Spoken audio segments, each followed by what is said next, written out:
How to make conversations easier. Written by Mel Adams, animated and produced by Ceri Longville. Scenario 1. Understanding what people say and finding the words for things. Julie's got a blocked wash basin in her bathroom, and Vince, the plumber, is going round to have a look. Julie finds it hard to take in what people say when they use long or complex sentences.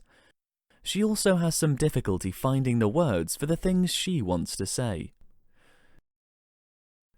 Julie is waiting for the plumber to arrive. She can hear the sound of the car alarm outside.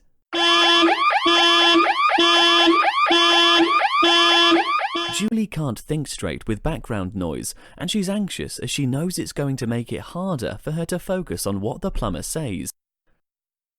She closes the window to keep the noise out.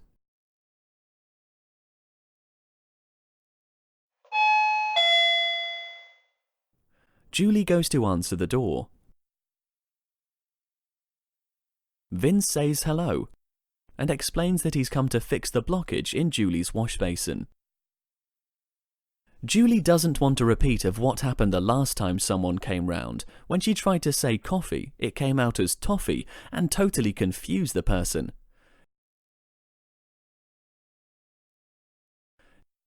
She decides to just point at the jar this time.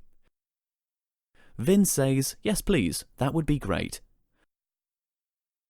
Julie points at the milk jug and then the sugar jar to offer Vince milk and sugar. Vince answers that he'll have it white, 2 sugars please.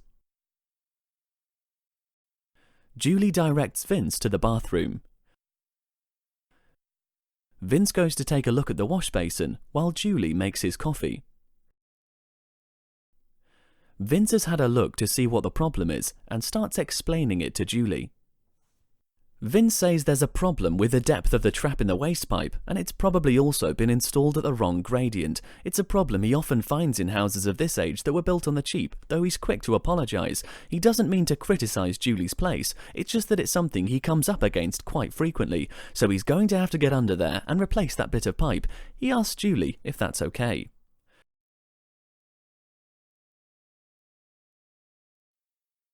Julie wishes Vince would speak more slowly and break his sentences up into smaller chunks.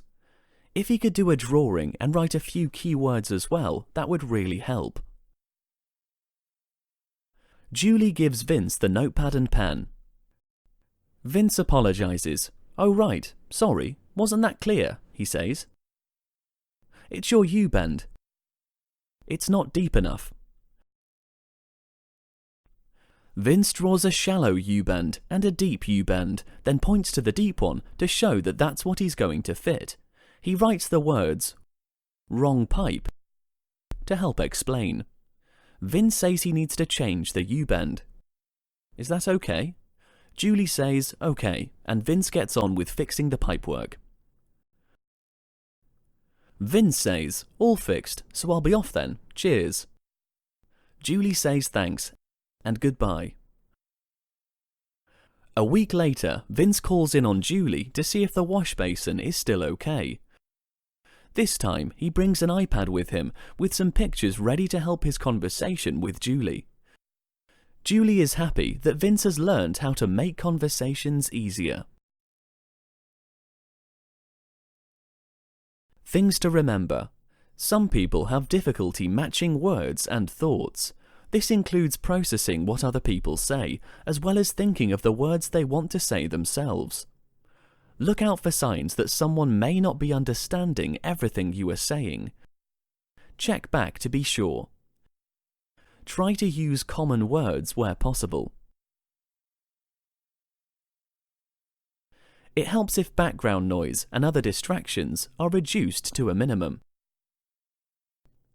It also helps if you slow down your speech and chunk up what you are saying into shorter phrases, with pauses between. It helps if you back up what you are saying with gestures, pictures, and writing words down clearly. Be open to people also using gestures, pictures, and written words when they are communicating with you.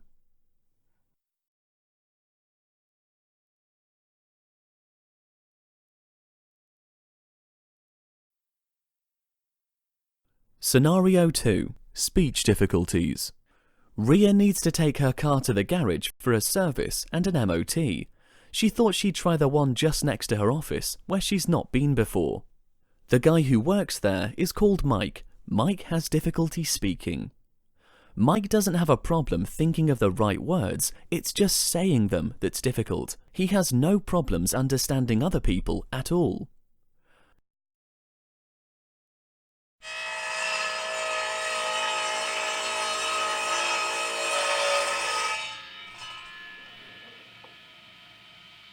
Mike begins to ask what Ria has come in for, but struggles to get the words out.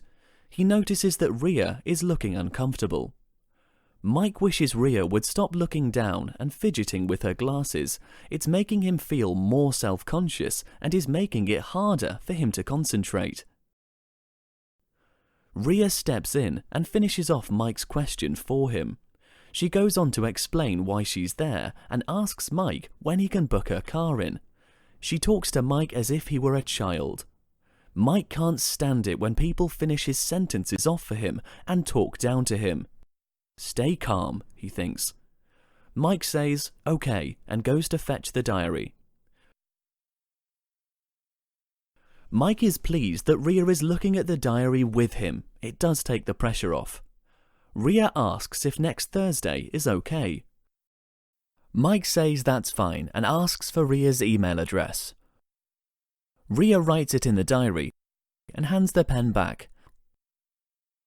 Mike wants to wish her a good day, but senses Ria is in a rush to go.